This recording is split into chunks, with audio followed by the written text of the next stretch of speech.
Hello there my fellow sim racers, and oh boy am I excited. I have just finished watching the KW Studios RaceRoom Racing Experience podcast, where they revealed everything that's coming to this sim racing title this September the 4th, 2024. And it has got me excited again for this sim racing title, and I can't wait to share with you my thoughts and opinions on what we can expect and what are my particular highlights. So let's get into it, and let's start with the content that's coming first. Let's kick things off by taking a look at the 1995 DTM car pack. Now this has really grabbed my attention as I love classic tin tops, so I can't wait to check these out. Now we've had the Mercedes C-Class in RaceRoom for quite a while now, and it's been my favourite DTM car to race, so much so I made a video all about it, and the link to that will be in this video description. But now we've got a couple of friends that have come to join the party in the form of the Alfa Romeo 155 and the Opel Calibra. Now both of these are going to be really interesting to try out because they are four-wheel drive, and that's something new to me in the world of tin tops. So make sure you're subscribed to Sim Racing Jason so you don't miss my reaction to these when I try them out on track. And talking about tracks, we've got 3 new tracks, well, 1 track update and 2 new tracks coming to RaceRoom to round out that 95 season. We've got a really unique street circuit in the form of Avas, which with those hairpins at either end is going to be very interesting when it comes to racing. We've got the classic Hockenheim circuit, so we can now go racing right out deep into the forest, and we've got a new track coming to RaceRoom in the form of Deep Holtz. Now I don't know anything about this track, but I can't wait to try it out in these classic tin tops. And staying on the DTM theme, the complete 2024 DTM car pack is coming to RaceRoom again on September the 4th.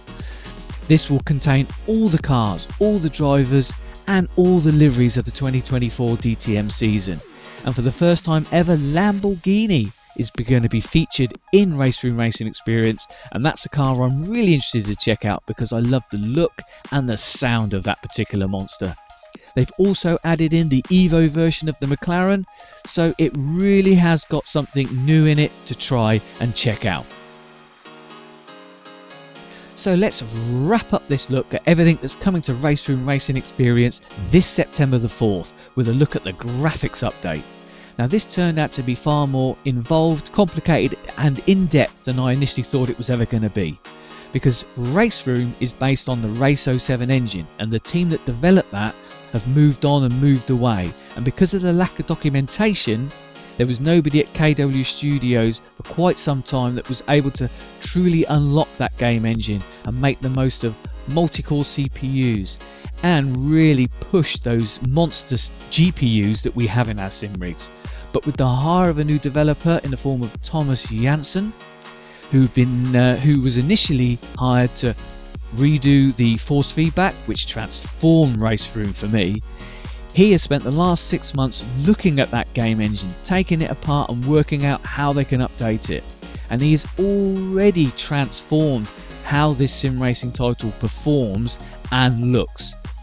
We've got proper shadows, proper time of day effects, and the way that the sun moves across in the all new skybox with the new clouds from morning to evening, it's going to be far more realistic.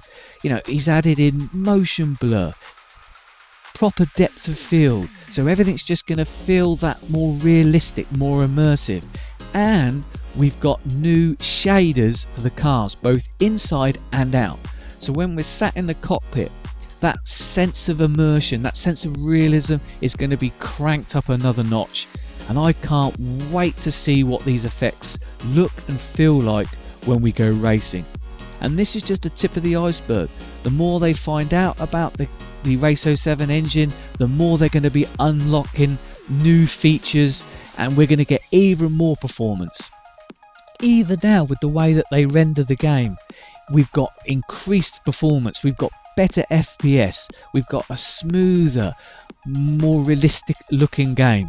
And as I say, this is just the beginning, so I can't wait to see what the rest of 2024 and 2025 is going to bring on the graphics side for RaceRoom Racing Experience. And that's it. That's my thoughts and impressions of everything that we know about that's coming to RaceRoom Racing Experience this September the 4th. And I can't wait to check it all out. So make sure you're following me so you can find out exactly what I think of all these new car packs, tracks and graphics updates as soon as they go live.